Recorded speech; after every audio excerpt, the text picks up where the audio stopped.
I'm in Washington, standing in front of the Supreme Court building, where in 2004, 2006, and 2008, the Supreme Court declared that the Bush administration had acted outside the law and had to stop. At issue were policies that Bush had put in place after the terrorist attacks of September 11, 2001. Bush had concluded that the United States was engaged in a new kind of war that required a different set of rules. Captured enemy combatants, instead of being tried in regularly constituted courts, would be tried in secret military tribunals. Those that were thought to have important information would be subject to harsh interrogation, including waterboarding, which the United States had condemned as torture when used on American soldiers in World War II, Korea, and Vietnam. In one case, the Supreme Court said that the Bush administration had violated the Constitution. In another case, the Supreme Court said that it had violated the laws of Congress and the Geneva Conventions. In its final decision, the Supreme Court rejected the Bush administration's claim that the president alone had authority to decide the rules of law during time of war. That judgment, said the court, belongs to us, the court, not to the president. The Supreme Court in those decisions was acting as the framers of the Constitution would have preferred. In the words of John Adams, the nation's second president, the Constitution was designed to create a government of laws rather than of men.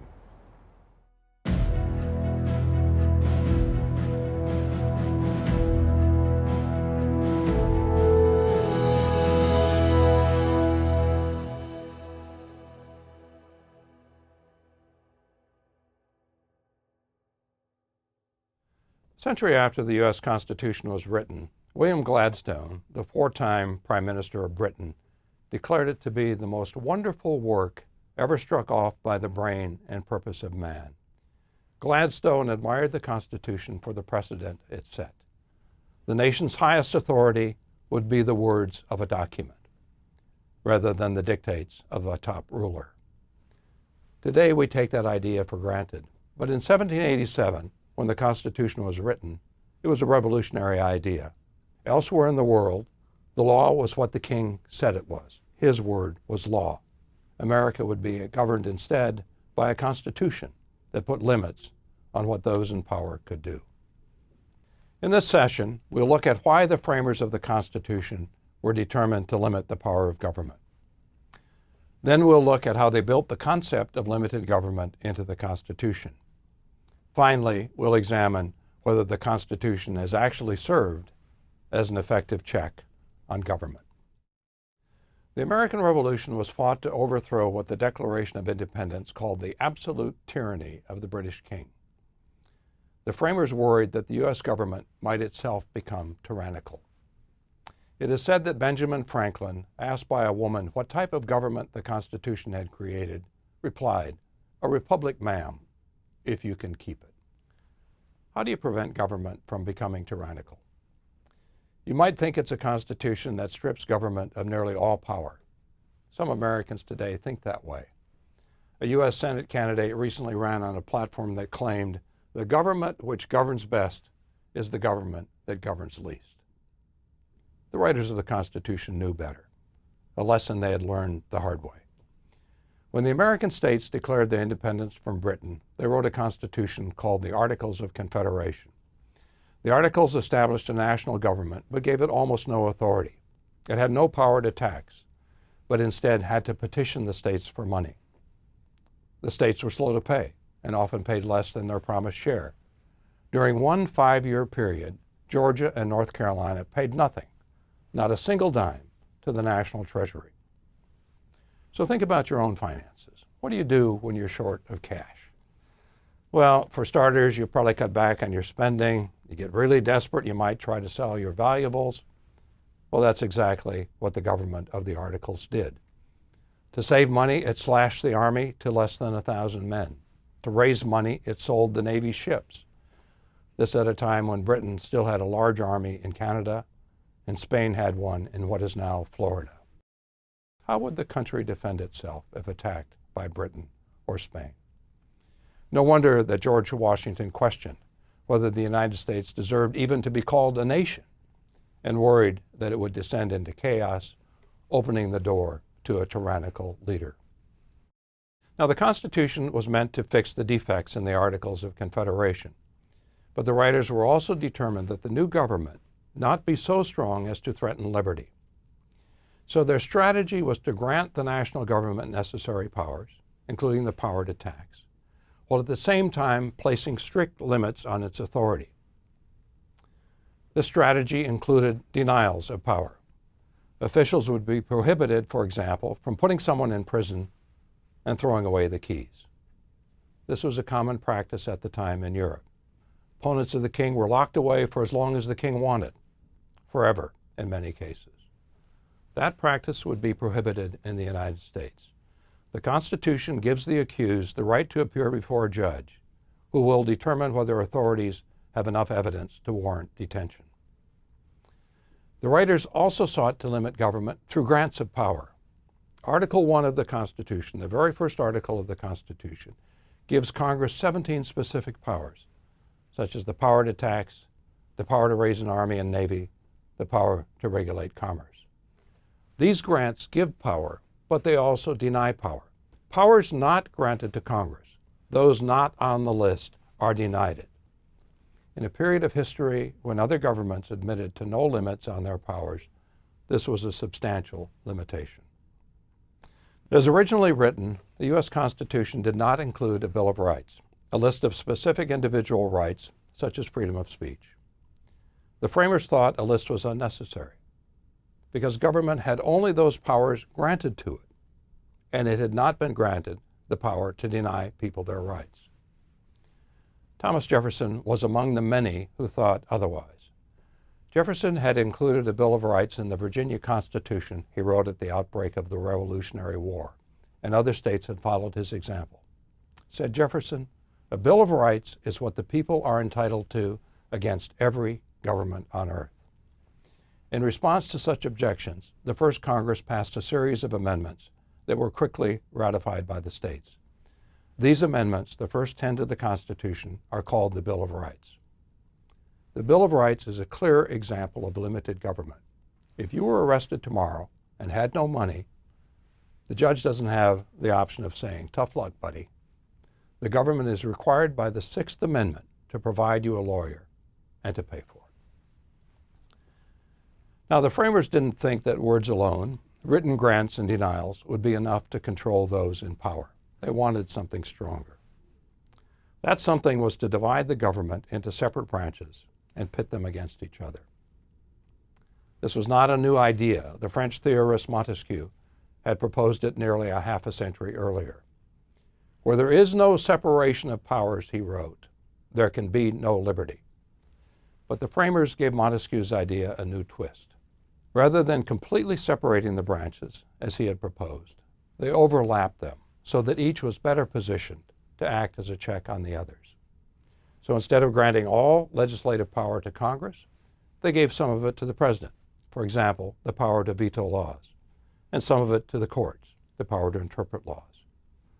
The same with executive power. The president has most of it, but not all of it. For example, Congress controls how much money the president can spend and on what. The president doesn't have the option of taking money allocated for highways and spending it on the military.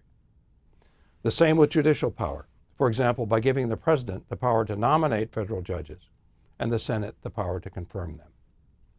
This system of divided power was described by Harvard's Richard Newstead as one of separated institutions sharing power. The powers of government, legislative, executive, and judicial, are granted to separate branches, but no branch has all power within its sphere of authority. Part of it, in every case, is shared with the other two branches, providing them a means of checking that branch's power. So that's the theory, each branch acting as a check on the others. Now, as you know, theory and reality aren't always the same thing. The English poet John Wilmot quipped, "Before I got married, I had 6 theories about raising children. Now I have 6 children and no theories." What about the framers' theory? Well, the record's far from perfect. After Japan attacked U.S. forces at Pearl Harbor in December 1941, President Franklin Roosevelt ordered the forced relocation of more than 100,000 Japanese Americans from the West Coast, saying they might try to help the enemy. They were forced to sell their homes at rock-bottom prices and were shipped to detention camps in Utah and other inland states. They lived out the war behind barbed wire, watched over by armed guards. Their advocates looked to Congress for help. Instead, Congress embraced Roosevelt's policy. Not a single senator or House member voted to rescind it. 3 times the Supreme Court reviewed the policy. Each time it upheld it, though it was clearly unconstitutional. Racism played into the relocation policy. America had a long history of discriminating against Asians. Chinese were blocked from entry in 1883. Japanese immigration was effectively blocked in 1907. When the survivors of the Titanic arrived by rescue ship in New York Harbor in 1912, they were taken ashore, except for a handful of Chinese crewmen. They were not allowed to set foot on American soil. Ironically, Japanese Americans were allowed during World War II to volunteer for combat in Europe. They made up the entirety of the U.S. Army's 442nd Regiment. That regiment became the most decorated combat unit of its size, not only in World War II, but in the whole of U.S. military history. 21 of its soldiers received the Congressional Medal of Honor, the nation's highest award. In 1988, the United States issued a formal apology for its mistreatment of Japanese Americans, saying it was the result of race prejudice, war hysteria, and a failure of political leadership. As the relocation policy indicates, America is not a stranger to tyranny, the powerful trampling on the rights of the weak. Such episodes, however, are relatively few in number, and the system of checks and balances is a reason. Scores of times, the President, Congress, or the Supreme Court has intervened when another branch has overstepped its constitutional authority. The Watergate scandal is a textbook example. On a June night in 1972, a security guard at the Watergate buildings in Washington, D.C., noticed that the latch on the door to the Democratic Party's national headquarters had been taped open. He removed the tape and went away. Coming back later, he noticed the door had been taped open again. He called police. They caught 5 men inside, installing bugs in the phones and ceilings. As it turned out, they had links to President Richard Nixon's re-election campaign. Nixon denied that anyone at the White House had knowledge of the break-in. In truth, the Watergate break-in was part of a much larger dirty tricks campaign aimed at guaranteeing Nixon's re-election. The dirty tricks included wiretaps, tax audits, burglaries of Nixon opponents, paid in part with money laundered illegally through Mexico. A turning point occurred when, during a Senate investigative hearing, a White House assistant revealed that Nixon had tape recorded all his Oval Office conversations. Nixon at first refused Congress's demand to hear the tapes. As the pressure mounted, he released transcripts of what he claimed were all the relevant ones. When Congress demanded more tape material, Nixon refused. Congress then filed suit to get the tapes. In a unanimous decision, the U.S. Supreme Court, which included 4 Nixon appointees, ordered Nixon to turn over the tapes. They were incriminating.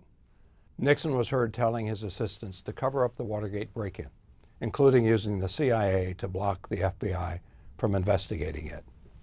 With that, the House of Representatives began impeachment hearings. At that point, Nixon resigned, the first and only president to do so. President Nixon, despite holding what is often called the most powerful office on earth, was powerless to stop Congress and the Supreme Court from acting. The writers of the Constitution had established them as separate and independent branches of government, and they acted in precisely that way. Now, as I'm sure you recognize, America's system of checks and balances doesn't always operate that decisively. Politics is a rough and sometimes deceitful game. What if the Watergate burglars had not been so stupid as to get caught? Would Nixon's illegal action have been discovered in time to do anything meaningful about it? Presidential secrecy is one of the major threats to the effectiveness of America's system of checks and balances. Congressional secrecy is not a problem. Congress has 535 members, and it couldn't keep a secret if it tried. The presidency is different. Presidents have the loyalty of their assistants and can sometimes withhold potentially damaging information, as occurred during the impeachment of President Donald Trump. During the inquiry, Trump refused to let White House officials testify at House hearings and blocked them from turning over documents to House investigators. Now, a different type of threat to limited government is illustrated by the federal government's detention of Japanese Americans during World War II. In that case, all three branches thought a breach of the Constitution served the nation's interests in time of war. There's another threat that has shown itself to be important. It can be seen in a situation we discussed earlier, the Bush administration's anti-terrorism policies. As mentioned, the September 11 terrorist attacks convinced the Bush administration that the war on terrorism required a new set of rules. The rules for handling enemy captives were hatched in secrecy to keep them from scrutiny by Congress.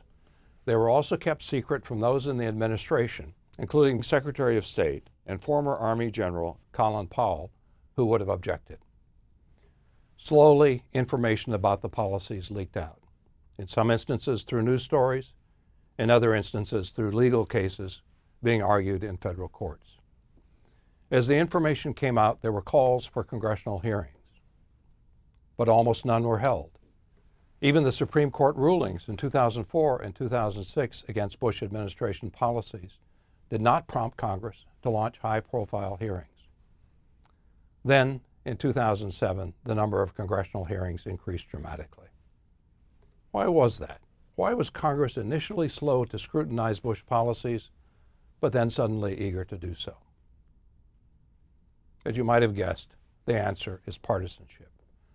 Through 2006, Republicans controlled the House and the Senate, and thereby controlled the scheduling of hearings. They were not at all interested in holding a Republican administration to account for its policies, knowing that it would hurt their party. Things changed abruptly after Democrats swept the 2006 congressional elections and took control of the House and Senate in early 2007. Democrats now controlled the hearing process, and they called one hearing after another. Seeking partisan advantage, they were keen to grill the Bush administration on its war policies. That situation arose again in 2019.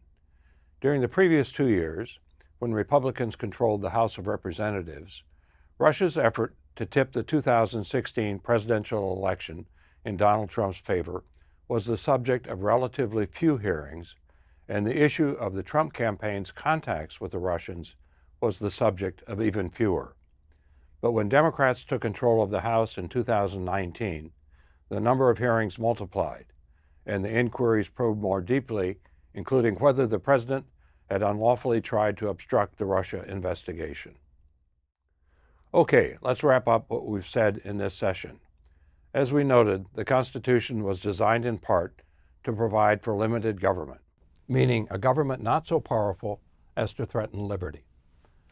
The Constitution contains various controls on government, including grants of power and denials of power. However, the key mechanism is the separation of powers between the three branches, the executive, the legislature, and the judicial. The powers of the branches are overlapped so that each branch can more effectively act as a check on the others. The system doesn't always work as intended. It weakens when, as in the World War II relocation policy, the three branches are united in thinking that the national interest is served by ignoring the Constitution. It weakens when a president succeeds, even for a time, to keep unlawful actions secret. And it weakens when the presidency and Congress are controlled by the same party. Then the majority party in Congress might seek to play down the issue. Although the U.S. system is not a perfect check on power, the record also shows that on many occasions, dozens and dozens of them, it has helped to rein in abuses of power. We'll never know, of course, how U.S. history would have differed if the Constitution had not been based on a system of checks and balances. But the fact that some leaders have tried to operate outside the law suggests they would have done so more readily and more outrageously if the other branches had been powerless to check their actions. There was a great deal of wisdom in what John Adams said in a letter to Thomas Jefferson. I say that power must never be trusted without a check.